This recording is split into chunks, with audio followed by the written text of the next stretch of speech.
Hi, this is Sam, and I come to sing you a song and tell you a story.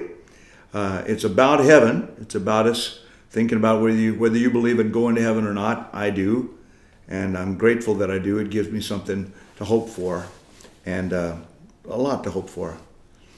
I met a friend of mine that became a friend of mine. She was a lady that lived in a nursing home for a long time. Her name was Fumi. She had cerebral palsy, and she was 74 years old when I met her, Japanese-American girl. And she couldn't talk, she couldn't walk. She was in a wheelchair, and she had to run the wheelchair with her chin.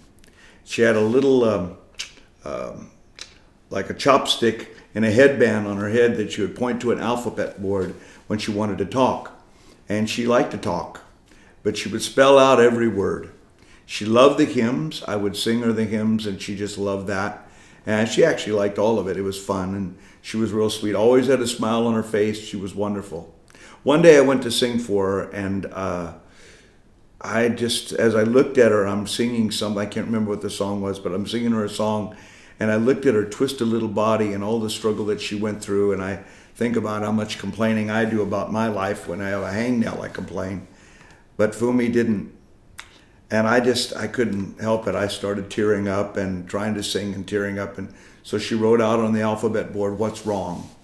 And I said, "Fumi, I don't know how you stand it. I don't know how you can go from this day to day. I don't know how you stand it." And she smiled, and she wrote out on her alphabet board, Romans 8:18. Now, I didn't have it memorized at the time. I do now. And she pointed to her old Bible that she used to turn the pages with her chopstick and beat up Bible. But I looked up Romans 8:18, and here's what it says. "Therefore I consider this present suffering nothing to be compared with the best that's yet to come." I don't know about you, but I was just taken back by that. And I looked down at her as I read it the second time, and she just smiled a big old smile. Shook her head, yes, that's what it is. "I consider this present suffering nothing to be compared with the glory that's yet to come." The best that's yet to come. Well, I had a friend of mine that got cancer, and he's a musician friend of mine, played piano, a good piano player, and a nice guy, a good guy, a believer, loved the Lord, and he got liver cancer, and so anyway, he and I would do music together, and he got cancer. When the funeral came, went to the funeral, and his brothers and sisters, they didn't really know the Lord. And he had not been able to impart to them his hope. And so I thought about it. I want my kids to feel hope. So I wrote this song.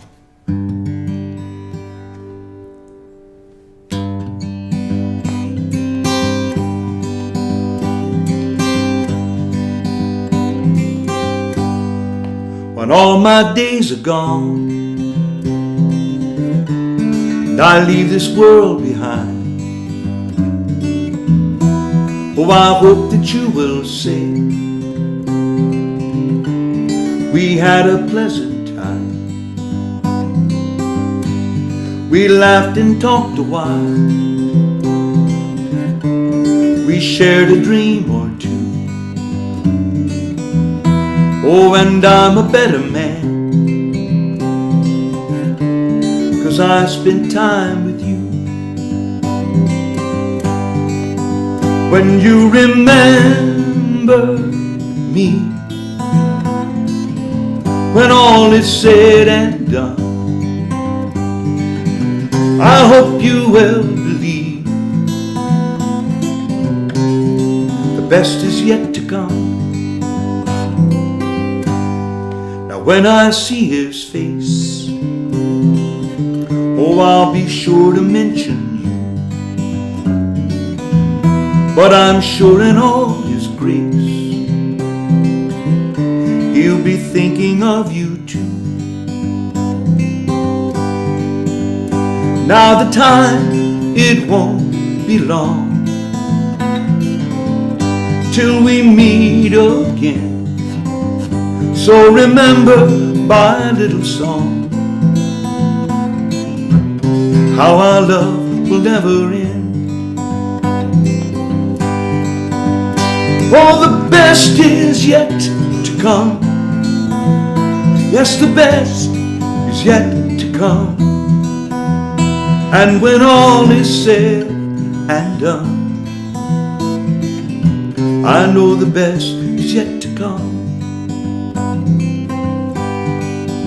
Now I consider this present suffering nothing to be compared with the best that's still yet to come. When all my days are gone